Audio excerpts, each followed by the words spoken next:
Syederalun laga final Liga 3 PSSI Zona Aceh mempertemukan Aceh United melawan Kuala Nangro Rabu malam lalu.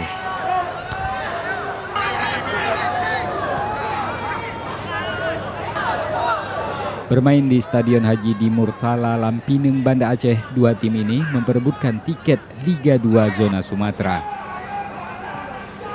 Dalam pertandingan yang berlangsung 90 menit itu, Kuala Nangro membuktikan keunggulannya, yakni menyelesaikan laga dengan skor 1-0.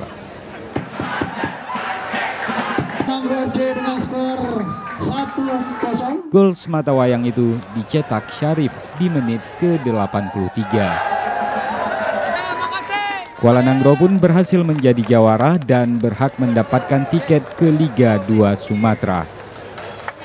Sementara itu, Syederalun Gubernur Aceh Irwandi Yusuf yang turut menyaksikan pertandingan ini akhirnya menyerahkan trofi untuk klub yang keluar sebagai juara. Dari Banda Aceh, Muhammad Fadil melaporkan untuk Serambi On TV.